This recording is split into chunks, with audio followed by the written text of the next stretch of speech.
गुरु गोरखनाथ जी का जन्म कैसे हुआ? एक साधु आए, एक साधु आए गांव में, भिक्षाम देही, वो भिक्षा मांग के खाते, मैया भिक्षा भिक्षा भिक्षा। एक मैया बोली, गुरु जी भिक्षा तो मैं दे दूंगी, मेरे बेटा नहीं है, कई साल हो गए ब्याह के, कोई पुत्र नहीं है, कृपा करो महाराज। साधु बोले, ला भिक्षा ला। उसने भिक्षा दी, लो, हाँ तूने मुझे भिक्षा दी, अब जा। उन्होंने कुछ प्रसाद दिया, ले खा ले, बच्चा होगा।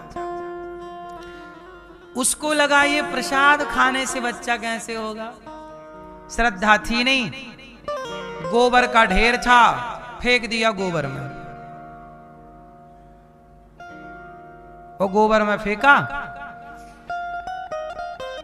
अब 12 साल बाद वो गुरुजी फिर पहुंचे, 12 साल बाद गुरुजी आए। ए मैया, मैंने तुझे पुत्र होने का आशीर्वाद दिया था, कहां बेटा? अरे महाराज कोई बेटा बेटा नहीं हुआ, आपका आशीर्वाद झूठा था। अरे झूठा क्या था? मैंने तुझे कुछ दिया था प्रसाद, खाया कि नहीं? गुरुजी मैं झूठ नहीं बोलूंगी, मैंने ये गोबर के ढेर में फेंक दिया था, इसको भी खाने से भी बच्चा होगा। साधु ने ध्यान लगा के देखा, वहां गड्ढा खोदा जहां प्रसाद फेंका गया था, वो प्रसाद कोई सामान्य ऋषि का आशीर्वाद, खोदा, वो जमीन के भीतर समाया, गोबर के ढेर से प्रकट हुए, इसलिए गोरखनाथ, गुरु गोरखनाथ।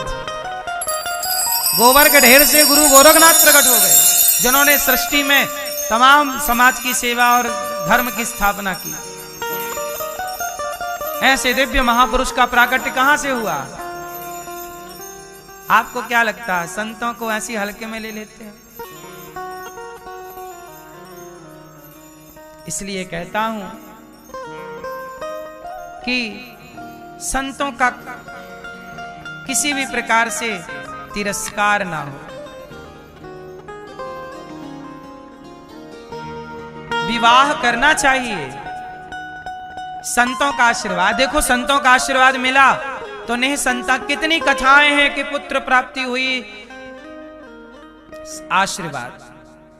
एक प्रसिद्ध कथा है मार्कंडेय जी की। एक बालक हुआ, उसकी कुंडली में लिखा था कि 12 साल में मर जाएगा, और उसके पिता बहुत बड़े ज्योतिष के ज्ञानी, उनके पिता, बेटा पैदा हुआ, बाप ने कुंडली बनाई, वो कुंडली में आया कि 12 साल के बाद बेटा मर जाएगा। अब तो बाप के दिन चैन नहीं, भाई बाप तो बाप है, कैसे चाहेगा कि कोई बाप के आगे बेटा मर जाए। अब वो बाप बेचारा सब दूर परेशान हुआ, हे महाराज कुंडली में लिखा है कि 12 साल, कोई सब ग्रह नक्षत्र योग ऐसे ही बन रहे हैं, अब कोई टाल कैसे सकता? काल को कौन टालेगा, विधान को कौन टालेगा, क्या करें? तब संत आए, संतों ने कहा एक काम कर, तू अपने बेटे की मृत्यु टालना चाहता है तो जो भी संत दिख जाएं प्रणाम करवा। अब तो जो संत दिखे, मार्कंडेय जी प्रणाम महाराज चरण, संत आशीर्वाद दीर्घ जीवी भव। एक बार संत आ गए दिव्य और आशीर्वाद मांगा, जाओ चिरंजीवी भव। और आज 12वां साल का आखिरी दिन था, आज बच्चे को मरना था कि तभी संत आए, और संतों को प्रणाम करने की आदत थी। आयुर्विद्या यशोबलम अभिवादनशीलस्य, जो नित्य प्रणाम करता है माता पिता को, बड़े बुजुर्गों को, उसकी क्या बढ़ती है? आयु विद्या यश बल, आयुर्विद्या यशोबल। अभिवादन करने से, सम्मान करने से, सेवा करने से। चरणों में गिर पड़े। आज बाप को रोना था कि हे भगवान अब क्या होगा। तब एक महासंत आए, चरणों में प्रणाम किया। संत ने कहा चिरंजीवी भव, जाओ लंबी आयु हो, दीर्घ जीवी भव। साधु के चरणों में पिता गिर पड़ा, महाराज ये चिरंजीवी नहीं है, दीर्घ जीवी नहीं हो सकता, आज इसका आखिरी दिन है, ये मर जाएगा। संत बोले कैसे हो जाएगा? देखो महाराज कुंडली कह रही है, कुंडली। तुरंत संत ने ब्रह्मा जी, साधु मतलब साधु दिव्य संत, ब्रह्मा जी से बात की। वो सनकादि थे, ब्रह्मा जी से बात की कि ब्रह्मा जी क्या है? बोले आज इसका आखिरी है, भगवान सनकादि बोले नहीं, हमारा आशीर्वाद मिथ्या नहीं होना चाहिए। दिन भर भगवान का नाम जपता हूं, राम राम कृष्ण कृष्ण श्रीमन्नारायण, और आज मैंने आशीर्वाद दे दिया तो ये मर जाएगा बच्चा। यदि मर जाए तो फिर मेरे भजन का प्रभाव क्या है? टालो इसकी जैसी मृत्यु हो। भैया वो मार्कंडेय जी, वो बालक जो कल आज मरने वाला था, संतों के आशीर्वाद से सब कुछ विधान चेंज हुआ और 7 लोग अमर हैं। अश्वत्थामा, बलर्व्यासो, हनुमानश्च, विभीषण, कृपा, परशुरामश्च, ये सब जीवित हैं। 8वें मार्कंडेय जी चिरंजीवी बने। आज भी मार्कंडेय जी, वो आशीर्वाद संतों के, मार्कंडेय जी जीवित। कल्पों के लिए अमर हो गए, अमर हो गए। 7 चिरंजीवी अमर थे, 8वें मार्कंडेय जी केवल प्रणाम के बल पर। सोचिए आशीर्वाद किनका लिया जाता है, और तुम अपनी बेटी को इन शराबियों का आशीर्वाद दिलाते हो।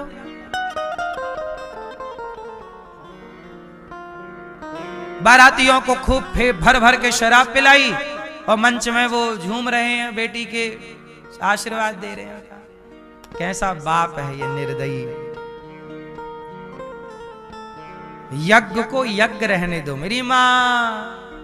बारातियों को दाल चावल सब्जी रोटी राजमा पूरी खीर कचौरी पकवान बादाम काजू हलवा सब खिलाओ, और ठूस के खिलाओ। मुंह सर रख लो, घोंटा रख लो, ले पी मुंह से, ला घोंटा से दो। शराब काहे पिलाते हो? और क्या खाएगा बोल?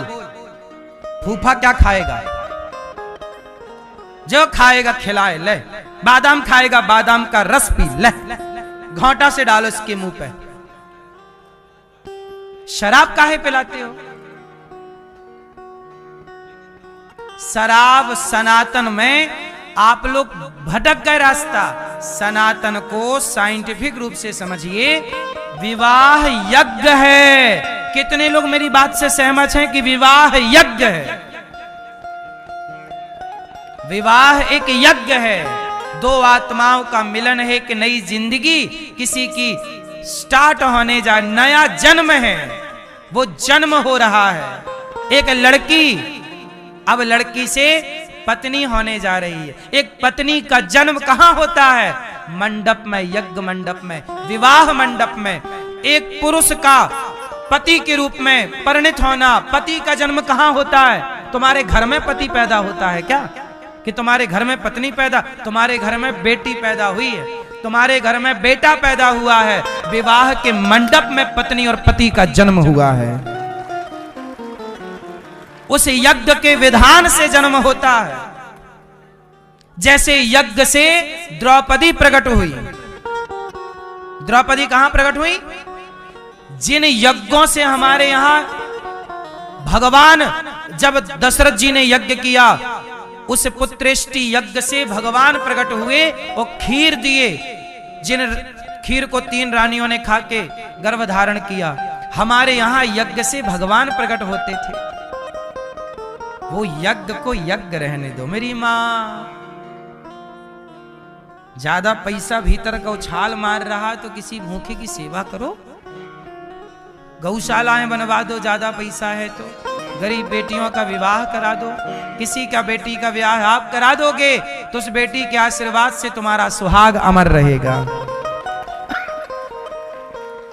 ये शराब का है ठेका खुलवा के बैठ गए तुम शराब का बेटी के ब्याह में? बेटी का ब्याह कर रहे हो कि शराब की दारू की दुकान खोल के बैठे हो? और जो दारू मांगे बारातियों में उनको बंद करो दरवाजे के अंदर, चाबी फेंक के, बड़ा तेल लगा के डंडा, और इनके मारो 10-10 तरीके से। ले यहां दारू पिएगा नालायक, बेटी के ब्याह में आया दारू पीने आया, मारो उसको गधे को, उल्टा लटका के मारो, मिर्ची का धुआं दो नीचे से। ले दारू। मैं बेटी का ब्याह कर रहा हूं कि नालायक तेरे दारू लेके बैठूं? गधा कहीं का दारू मांग रहा है। यही जगह मिली है तेरे को दारू पीने के लिए बेटी के ब्याह में, और दुनिया खाली हो गई, वहां दारू नहीं पी सकता, यहां आया मेरी बेटी के ब्याह में दारू पीने के लिए। इन दरुओं का तो मुंह देखना पाप है, क्यों? और यहां बेटी के ब्याह में ये आए।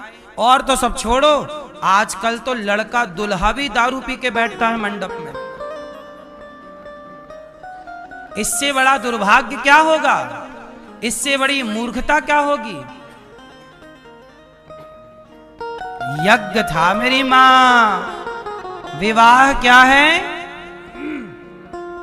विवाह एक यज्ञ है।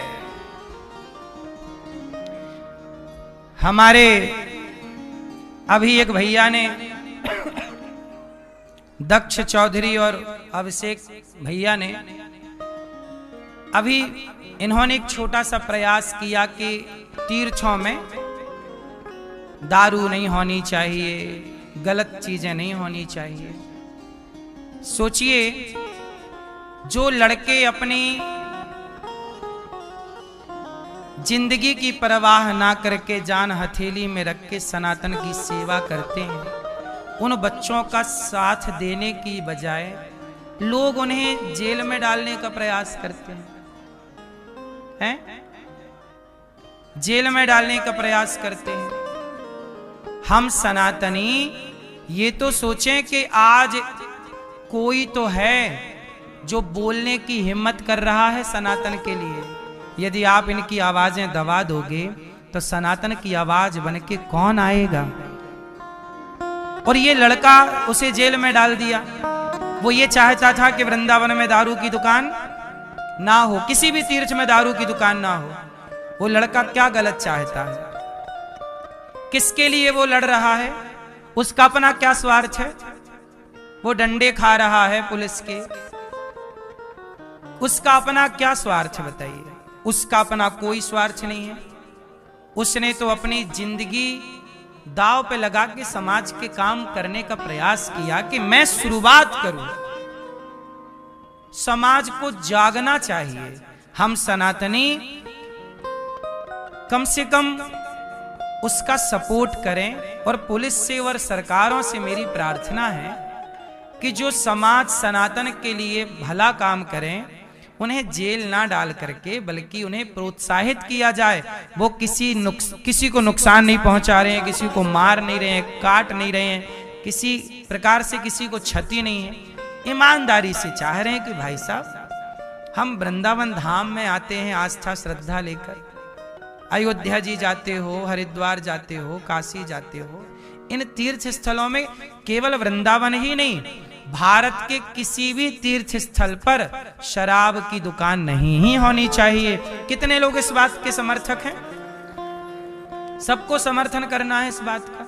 इसमें बुराई क्या, आपत्ति क्या है? ये तो सरकारों से मेरी प्रार्थना है कि तुरंत आप उस बच्चे को, निर्दोष है, उसे प्रताड़ित ना किया जाए। गलत नहीं है तो क्यों परेशान करना है किसी को?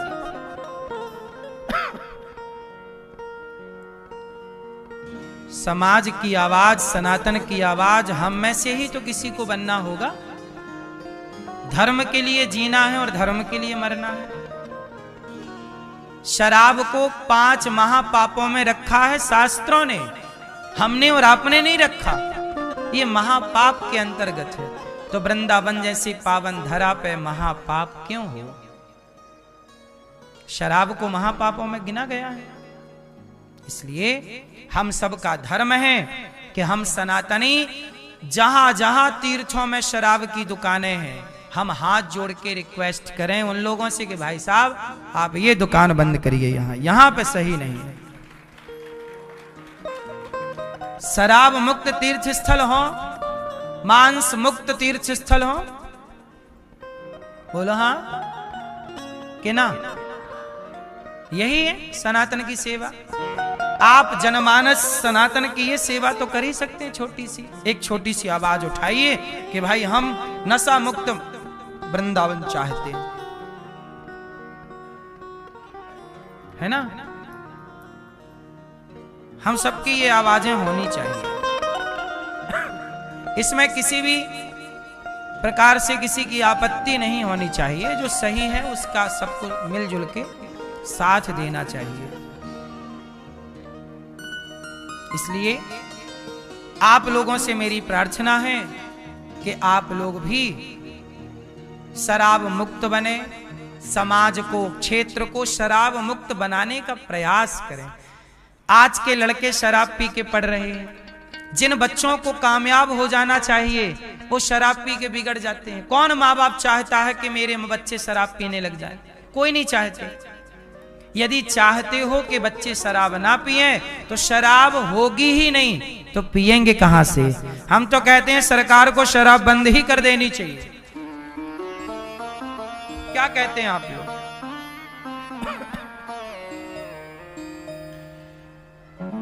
तो विवाह में क्या होना चाहिए? शराब होनी चाहिए। पवित्र बंधन है, आशीर्वाद दो, अच्छे से आशीर्वाद दो, बेटी का सुहाग बना रहे। तो सबका आशीर्वाद रहना चाहिए क्या? जो आशीर्वाद देने के योग्य है वो दें। शराबियों का लोगे आशीर्वाद?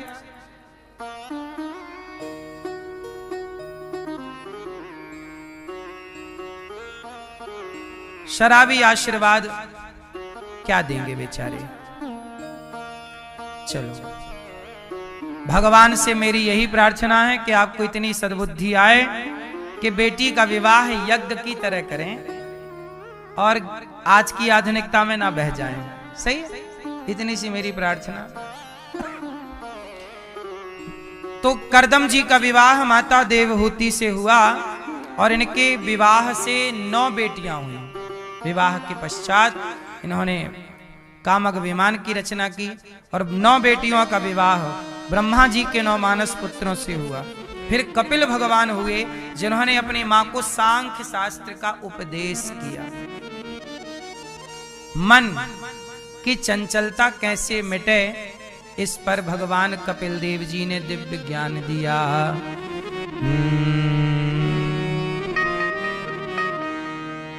निर्विण्णा नितरां भूमन् सदिन्द्रियतर्षणात् येन सम्भाव्यमानेन प्रपन्नान्धं तमः प्रभो। तं त्वागताहं शरणं शरण्यं स्वभृत्य संसारतरो कुठारं जिज्ञासयाहं प्रकृतेः पुरुषस्य नमामि सद्धर्मविदां वरिष्ठम्। तं त्वागताहं शरणं शरण्यम्। कपिल भगवान की मां देवहूति ने कपिल भगवान से कहा, प्रभु मेरा मन बड़ा परेशान रहता, क्या करूं कि मन वश में हो। तब कहा कि मां तितिक्षवाः कारुणिकाः सुहृदः सर्वदेहिनाम् अजात शत्रवः शान्ता साधवः साधुभूषण। तितिक्षवा कारुणिका, संतों का संग करो। कैसे संतों का? सहनशील। कैसा होना चाहिए मेरी मां? कैसा होना चाहिए? सहनशील होना चाहिए। तितिक्षवः कारुणिकाः सुहृदः सर्वदेहिनाम् अजात शत्रवः शान्ता साधवः साधुभूषण। तितिक्षवा, सहनशील बनो। कैसा बनो मेरी मां? सहनशील। हम संत कैसे चाहते हैं? सहनशील। यदि आप सहनशील साधु संत चाहते हैं आपको भी सहनशील होना पड़ेगा। जाओ मां सत्संग करो, संतों की शरण में जाओ। संत कैसे तितिक्षु सहनशील, सब में भगवान का दर्शन करने वाले, अजात शत्रुवा, कोई शत्रु ना हो, शांत रहने वाले, ऐसे संतों का संग। कपिल भगवान ने जब माँ से कहा माँ संतों का संग करो, कपिल भगवान से माँ ने कहा कि मेरा मन कैसे वश में हो। कपिल भगवान ने कहा माँ अभ्यासेन तु कौन्तेय वैराग्येण च गृह्यते। जैसे मंदारी अभ्यास करा करा के बंदर को अपने वश में कर लेता है, और जैसे बंदर को नचाता है मंदारी बंदर, वैसे नाचता है, ऐसे ही आप अपने मन को वश में करें, करने से होगा। और जिस दिन मन वश में हो जाएगा उस दिन आप जीत जाएंगे। आपकी जीत क्या है? आपका मन कंट्रोल है। आपका मन कंट्रोल नहीं है, आप हार गए। हाँ ओ पापी मन कर ले भजन, बाद में प्यार पछताएगा। जब पिंजरे से पंछी निकल जाएगा, जब पिंजरे से पंछी निकल जाएगा।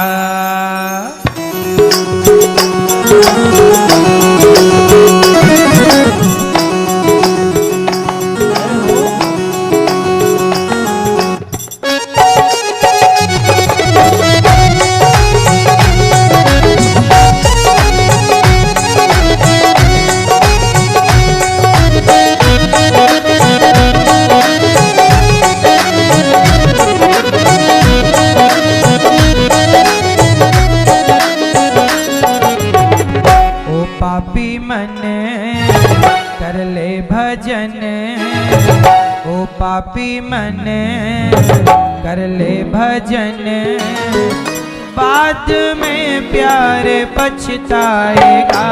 जब पिंजरे से पंछी निकल जाएगा, जब पिंजरे से पंछी निकल जाएगा, जब पिंजरे से पंछी निकल जाएगा, जब पिंजरे से पंछी निकल जाएगा। ओ पापी मन कर ले भजन, ओ पापी मन कर ले भजन, बाद में प्यार पछताएगा। जब पिंजरे से पंछी निकल जाएगा, जब पिंजरे से पंछी निकल जाएगा, जब पिंजरे से पंछी निकल जाएगा, जब पिंजरे से पंछी निकल जाएगा।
करके सोया, आया बुढ़ापा तो देख के रोया। प्रभु की नजर से तू बच नहीं पाएगा, प्रभु की नजर से तू बच नहीं पाएगा। आएगा बुढ़ापा तो थर थर कांपेगा, आएगा बुढ़ापा तो थर थर कांपेगा। बाद में प्यारे पछताएगा, जब पिंजरे से पंछी निकल जाएगा, जब पिंजरे से पंछी निकल जाएगा, जब पिंजरे से पंछी निकल जाएगा, जब पिंजरे से पंछी निकल जाएगा।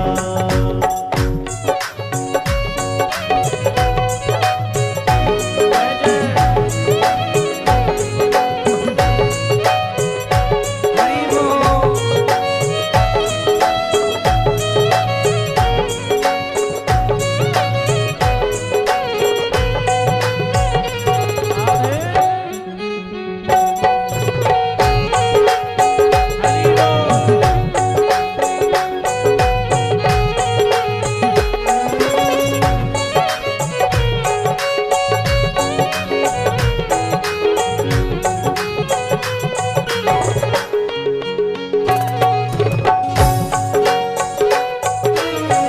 पाया मनुष्य तन फिर क्यों रोया, माया मनुष्य तन फिर क्यों रोया। मोह माया के मद में क्यों खोया, मोह माया के मद में क्यों खोया।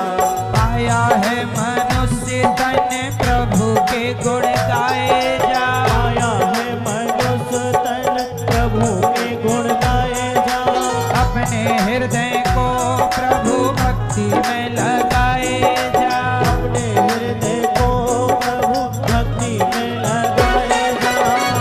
बाद में प्यारे पछताएगा, जब पिंजरे से पंछी निकल जाएगा, जब पिंजरे से पंछी निकल जाएगा, पिंजरे से पंछी निकल जाएगा, जब पिंजरे से पंछी निकल जाएगा।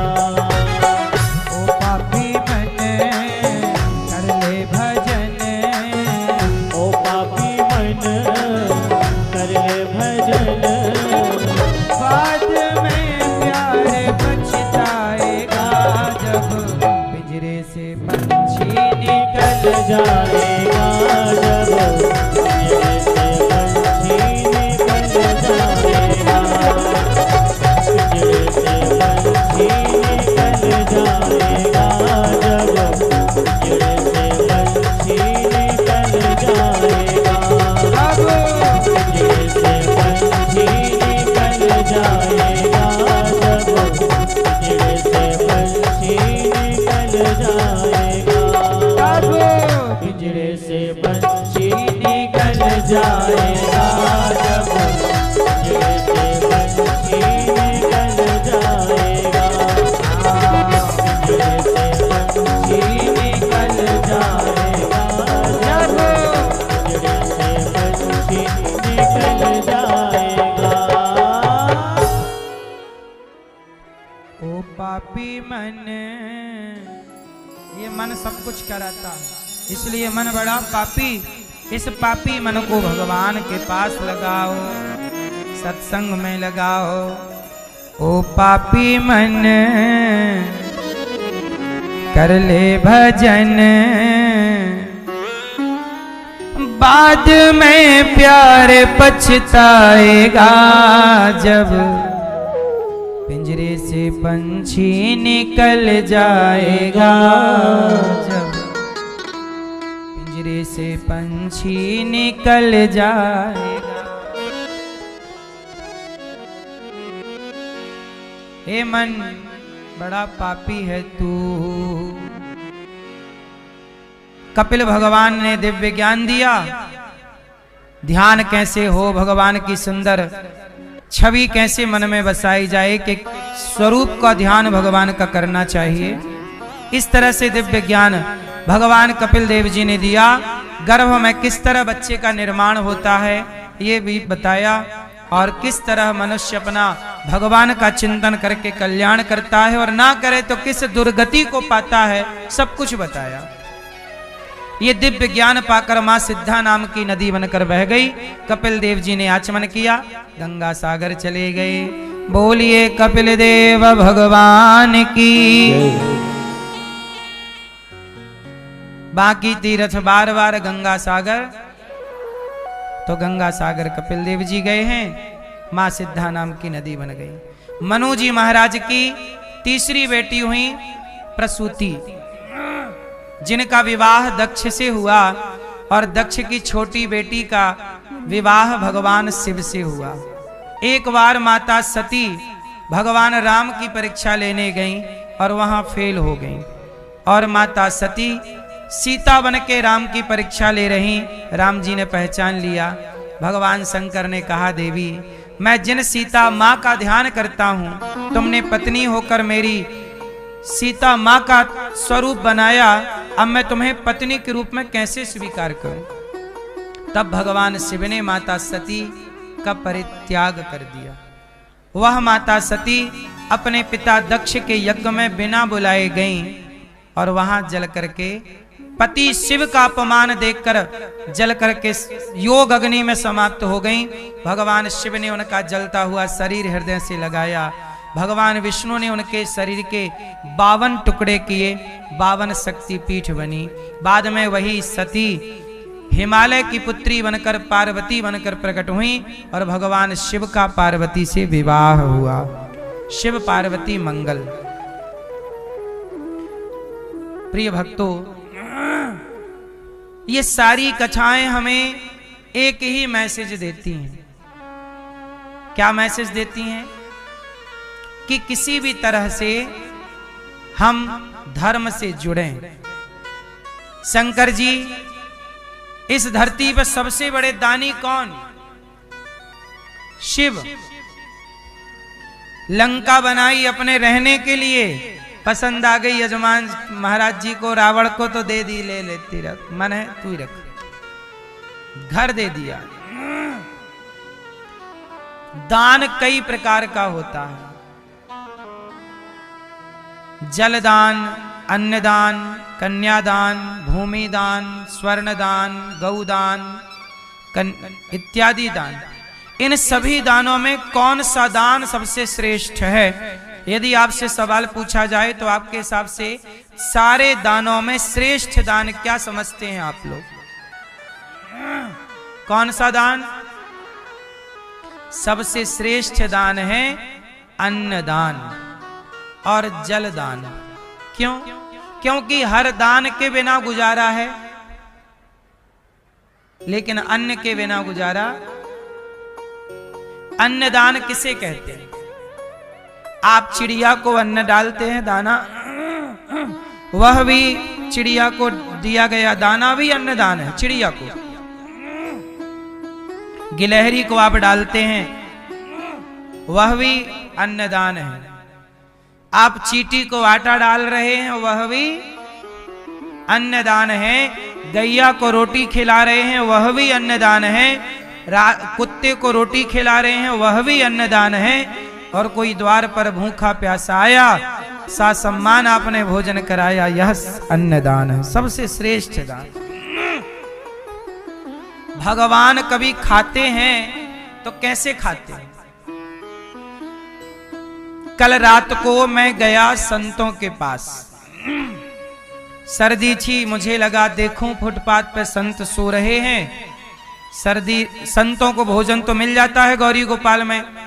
रात को मैं गया, संत जन बैठे थे, उन संतों को सबको कंबल उड़ाया कि चलो सर्दी से कुछ बच सकें, हम और आप थोड़ा थोड़ा सहयोग कर सकते हैं तो करें। आप भी देखो, ये सब फुटपाथ पे जो संत जन बैठे हैं, सो रहे हैं।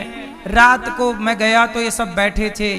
कोई बोला सर्दी लग रही है, कंबल नहीं है, कोई कह रहा कुछ, कोई कह रहा कुछ।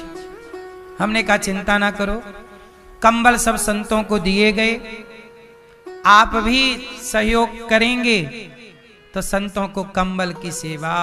अब ये फुटपाथ पर सोने वाले संत ना सवेरे सवेरे रोज गौरी गोपाल आते हैं और सारे संतों को पेट भर भोजन गौरी गोपाल में पर डे प्राप्त होता है नित्य।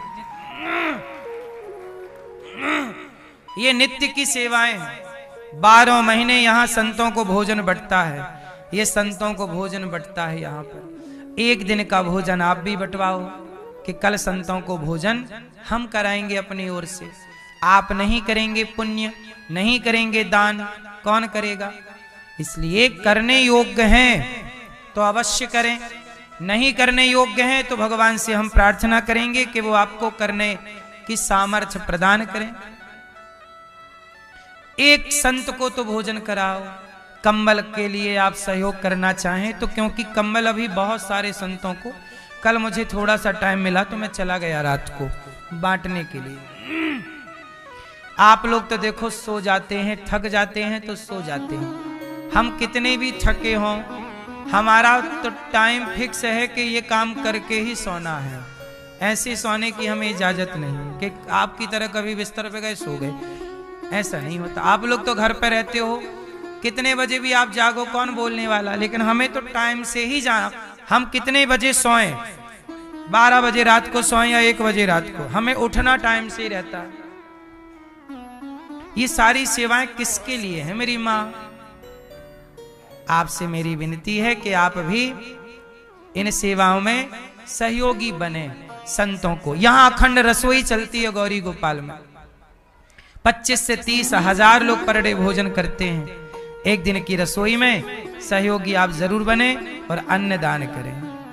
आपके सहयोग से 30 हजार लोग यहाँ पर डे भोजन करते हैं। आप लोगों ने दर्शन किया कि नहीं रसोई का? जो सुना जा रहा है वो सही है कि गलत है? यहाँ पे रह रही माताओं की सेवा, यहाँ पे 150 बच्चे पढ़ते हैं गुरुकुल में, आप बच्चों की सेवा, गाय रहती है, गाय को चारा भूसा का सहयोग। यहाँ पर आप लोग वृद्ध माओं का दर्शन करते हैं, 311 वृद्ध माएं रहती हैं। इन माओं के लिए आप भी भोजन का सहयोग करिएगा। आप सहयोग नहीं करेंगे तो इन माओं को भोजन कौन देगा? हमारे श्री राम प्रकाश एवं इंदिरा पालीवाल जी कनाडा से हैं। इन्होंने 2 दिन का अन्न क्षेत्र संतों को कराया कि संतों को 2 दिन की सेवा करके 22,000 रुपए का सहयोग किया, और वृद्ध माओं को 1 दिन का संपूर्ण भोजन कराया 21,000 रुपए देकर।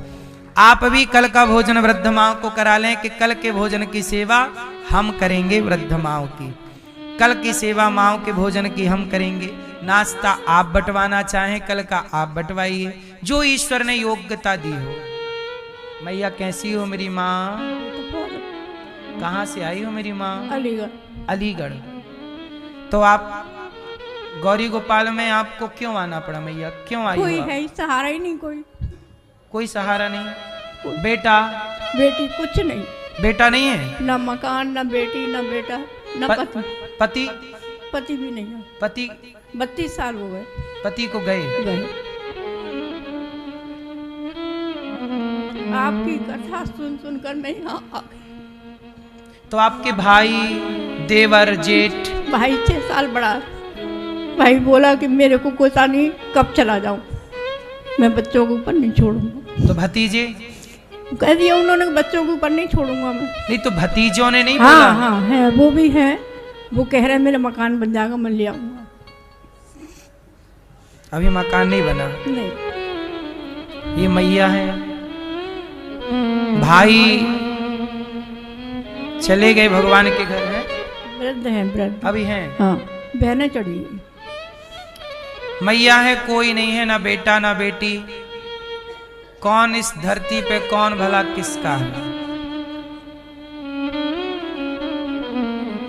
कौन किसको सहारा कितने दिन देगा?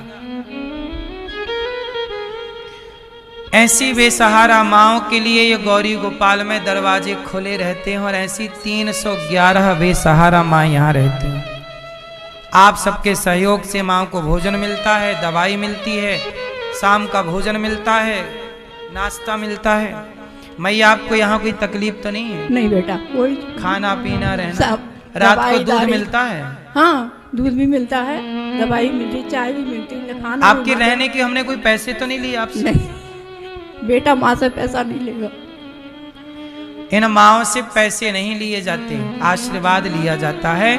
और आप सबका सहयोग यदि मिलेगा तो इन माओ की सेवा होती रहेगी। अब 300 माँ की सेवा हमें 12 महीने नित्य करनी। आपके घर में 2-4 लोगों का आपने बनाया खिलाया, खत्म बात। यहाँ तो सेवा नित्य है, बड़ी सेवा है। और ये सेवा कैसे होगी? जब आप सब सेवा से जुड़ेंगे कि भाई हम थोड़ा थोड़ा योगदान, एक एक मुट्ठी भी आप देना सीख गए ना, एक मुट्ठी चावल रोज, एक मुट्ठी दाल रोज, एक मुट्ठी आटा रोज, इतना भी, मैया दोनों मुट्ठी आगे करो, इतना भी आप देंगे रोज तो ये सेवाएं नित्य चलती रहेंगी। हमें आपसे लाखों की चाह नहीं है, ना हमें हजारों की चाह है। हम बस कहते हैं एक मुट्ठी, इतना देने योग्य हो तो देते रहना, और एक दिन दे के भूल ना जाना मेरी माँ, क्योंकि ये सेवाएं तो रोज रोटी चाहिए। मैं कुछ कमाता हूं नहीं, मेरे पास कोई काम धंधा है नहीं, कोई बिजनेस व्यापार में करता नहीं हूं, भिक्षा मांग मांग के सेवा करता हूं।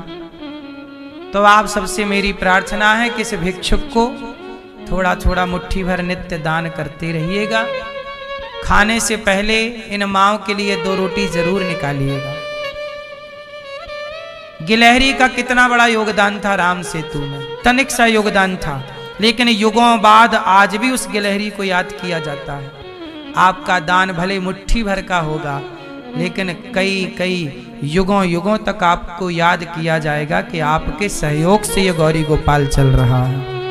इन माओं की सेवा आपके द्वारा, पुण्य के भागी तो आप ही होंगे। अच्छा, कल का नाश्ता मैया को ये बहन कराएंगे, तालियां बजाइए। राधे राधे परिवार, मंजू गुप्ता जी पति संदीप गुप्ता जी। यहाँ पर 30 तारीख को गरीब परिवार की बेटियों का विवाह भी है, तो मेरठ से ये मंजू गुप्ता जी संदीप जी 21,000 रुपए का सहयोग ये कन्याओं के विवाह में सहयोग कर रहे हैं। तालियां बजाएं इनके लिए। यहाँ पर लगभग 4 बेटियों का विवाह होना है, 5 बेटियों का, 4 या 5 बेटियों का भी। कुछ बेटियां, एक इमरजेंसी आए, बोले हमारी बेटी का, हमने कहा ठीक है तैयारी कर लो। अब उनकी तैयारी हो गई तो हो जाएगा 5, वरना 4 बेटियों के विवाह तो कंफर्म है। अच्छा, एक बेटी का विवाह में सहयोग ये करेंगे, हमारी मैया बंबई से आई हैं। तो आप देखो, ऐसे 4 बेटियों का विवाह है, थोड़ा थोड़ा करने से किसी का घर बस जाएगा। और जब आप किसी का घर बसाएंगे तो क्या आपका घर ईश्वर नहीं बसाएंगे? क्या आपके जीवन में खुशहाली नहीं होगी? अच्छा काम, अच्छा निर्णय लीजिएगा। आओ कुछ मैया आप यहीं रहना, ये दास अनिरुद्ध आपकी सेवा करता रहेगा। 4 बेटियों का जो विवाह 30 तारीख को यहाँ से गरीब बेटियों का होगा, उसमें आपको जो बन पड़े सहयोगी बनिएगा। आओ आरती करते हैं, और कल भगवान का प्राकट्य उत्सव मनाएंगे। श्रीमन्नारायण चरणौ शरणं प्रपद्ये श्रीमते नारायणाय नमः। भगवान शिव पार्वती जी के संग आनंद से कैलाश में विहार कर रहे हैं, विराजे हैं, भगवत चिंतन में डूबे। मन में बसा कर तेरी मूर्ति उतारूं मैं गिरधर तेरी आरती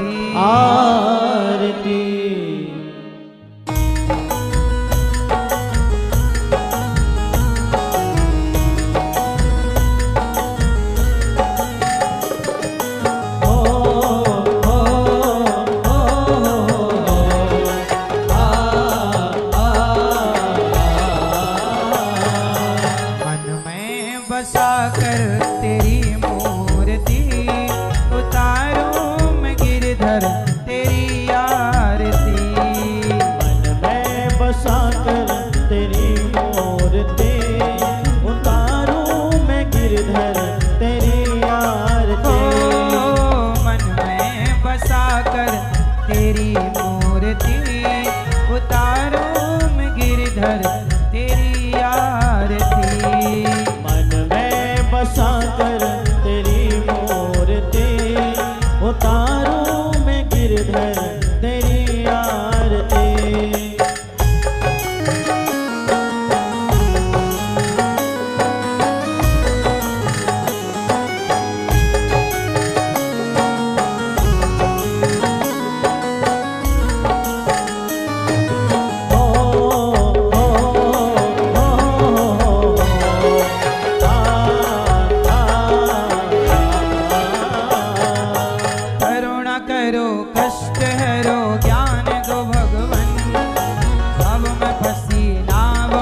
तुझसे क्या मैं यही सोचूं भगवन, जिंदगी जब तेरे नाम कर दी अर्पण। मांगू तुझसे क्या मैं यही सोचूं भगवन, जिंदगी जब तेरे नाम कर दी अर्पण। सब कुछ तेरा कुछ नहीं मेरा, सब कुछ तेरा कुछ नहीं मेरा। चिंता है तुझको प्रभु संसार की, मन में बसा कर तेरी मूर्ति, उतारूं मैं गिरधर तेरी आरती।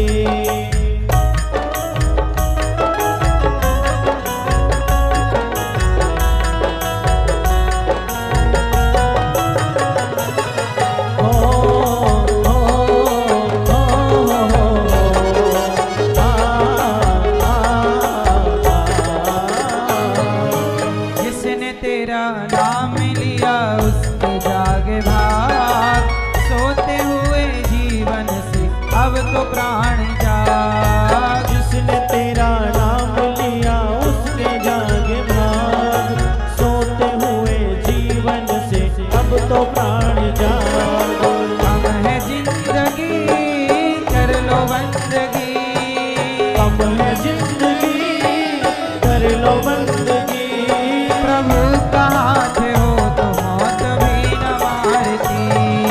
मन में बसा कर तेरी मूर्ति, उतारूं मैं गिरधर तेरी आरती। वेद तेरी महिमा गाएं, संत करें ध्यान, नारद गुण गान करें, छेड़ वीणा तान।